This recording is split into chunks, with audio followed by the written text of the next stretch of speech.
హరే కృష్ణ. అందరికీ నమస్కారం. ఈరోజు భగవద్గీత మొదటి అధ్యాయంలోని 24వ శ్లోకం నుండి వివరించుకుందాం.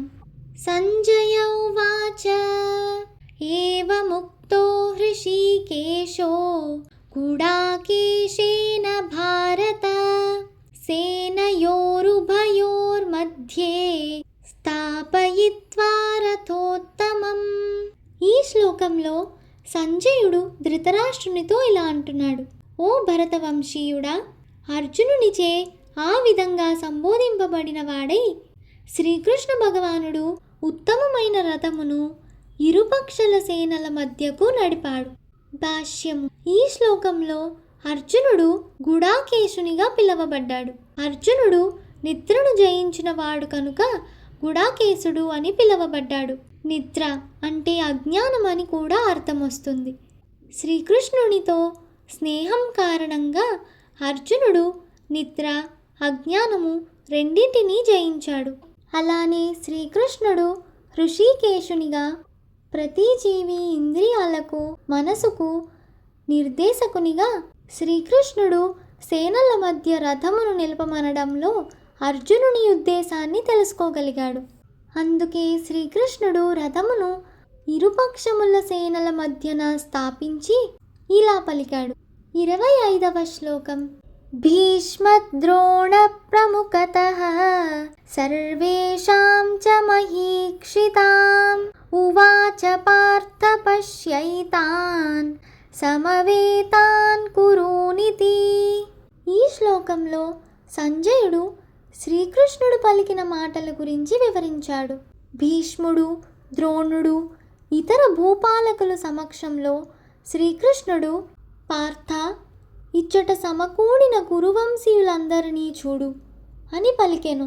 భాష్యము: అన్ని జీవులలోనూ పరమాత్మగా ఉన్న శ్రీకృష్ణుడు అర్జునుని మనసులో ఏం జరుగుతుందో తెలుసుకోగలిగాడు. 26వ శ్లోకం.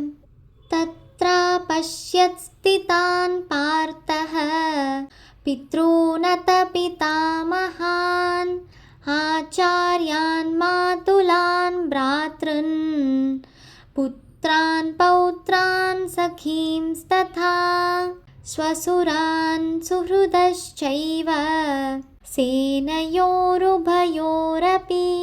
ఇరుపక్షాల సేనల మధ్య అర్జునుడు అక్కడ తండ్రులను, తాతలను, గురువులను, మేనమామలను, సోదరులను, పుత్రులను, మనవలను, మిత్రులను, తన శ్రేయోభిలాషులను చూశాడు. భాష్యము: రణరంగంలో అర్జునుడు నానా రకాల బంధువులను చూశాడు. తన తండ్రి స్నేహితులైన వారు, భూరిశ్రవుడు వంటి వారు, తాతలైన భీష్ముడు, సోమదత్తులను, ద్రోణాచార్యుడు, కృపాచార్యును వంటి గురువులను, శల్యుడు, శకుని వంటి మేనమామలను, దుర్యోధనుడు వంటి సోదరులను, లక్ష్మణుని వంటి పుత్రులను, అశ్వత్థామ వంటి మిత్రులను, కృతవర్మ వంటి శ్రేయోభిలాషులను తను చూశాడు. 27వ శ్లోకం. తాన్ సమీక్ష్య స కౌంతేయః సర్వాన్ బంధూనవస్థితాన్ కృపయా పరయావిష్టో విషీదన్నిదమబ్రవీత్. ఆ నానా రకాల బంధుమిత్రులను చూసినప్పుడు కుంతీపుత్రుడైన అర్జునుడు కరుణకు లోనై ఈ విధంగా పలికాడు. 28వ శ్లోకం. అర్జున ఉవాచ దృష్ట్వేమం స్వజనం కృష్ణ యుయుత్సుం సముపస్థితం సీదంతి మమ గాత్రాణి ముఖం చ పరిశుష్యతి. ఈ శ్లోకంలో అర్జునుడు అంటున్నాడు: ఓ కృష్ణ, ఇంతటి యుద్ధోత్సాహంతో నా ముందు నిలిచిన మిత్రులను, బంధువులను చూసి నా శరీర భాగాలు కంపిస్తున్నాయి, నోరు ఎండిపోతున్నది. భాష్యం: శ్రీకృష్ణుడి పట్ల అర్జునుడికి ఉన్న భక్తి భావం వలన అర్జునుడు ఎంతో కరుణ కలిగి ఉన్నాడు. తమలో తామే యుద్ధం చేయడానికి సిద్ధపడిన బంధువులను, స్నేహితులను యుద్ధరంగంలో చూడగానే అర్జునుడికి ఒక్కసారిగా వారి పట్ల కరుణ కలిగింది. తన సైనికుల పట్ల అతడు మొదటి నుండే దయాభావంతో ఉన్నాడు. కానీ ప్రతిపక్ష సైనికుల పైన కూడా అర్జునుడికి జాలి కలిగింది. దాదాపు రాజవంశం అంతా, అంటే అర్జునుడికి రక్త సంబంధం కలిగిన వారందరూ అతనితో యుద్ధం చేయడానికి వచ్చారు. అర్జునుడి లాంటి భక్తుడికి ఈ విషయమే ఉద్విగ్నాన్ని కలిగించింది. 29వ శ్లోకం. వేపతుశ్చ శరీరే మే రోమహర్షశ్చ జాయతే గాండీవం స్రంసతే హస్తాత్ త్వక్చైవ పరిదహ్యతే.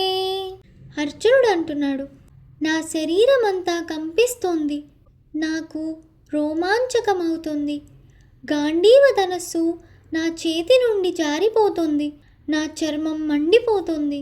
భాష్యము. ఈ పరిస్థితుల్లో అర్జునుని లక్షణాలు ప్రాణహాని అనే భయం వలన కలుగుతున్నాయి.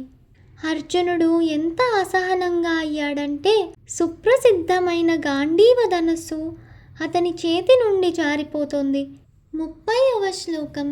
నచ శక్నోమ్యవస్థాతుం భ్రమతీవ చ మే మనః నిమిత్తాని చ పశ్యామి విపరీతాని కేశవ. ఈ శ్లోకంలో అర్జునుడు అంటున్నాడు, ఇప్పుడు నేను ఇక్కడ ఏమాత్రం నిలబడలేకపోతున్నాను, నన్ను నేనే మర్చిపోతున్నాను, నా మనసు గిర్రున తిరుగుతుంది. ఓ కృష్ణ, కేశీ సంహారి, నేను కేవలము విపరీతాలనే చూస్తున్నాను. భాష్యము. అసహనం వలన అర్జునుడు యుద్ధరంగంలో నిలబడడానికి అసక్తుడయ్యాడు. అర్జునుడు యుద్ధరంగంలో కేవలం బాధమయమైన విపరీతాలను మాత్రమే దర్శించాడు. శత్రువులపై విజయము సాధించినప్పటికీ తనకి సుఖం కలగనట్లుగా అనిపించింది. ప్రతి ఒక్కరికి నిజమైన లాభము కృష్ణుని వలనే కలుగుతుంది, కానీ జీవులు ఇది మర్చిపోతారు. అందుకే భౌతిక జగత్తులో బాధను అనుభవిస్తారు. యుద్ధంలో తనకు లభించే విజయము కేవలం తనకు దుఃఖ కారణమని అర్జునుడు అనుకున్నాడు. ఇంతటితో ఈ శ్లోకం ముగిసింది. ధన్యవాదములు. హరే కృష్ణ.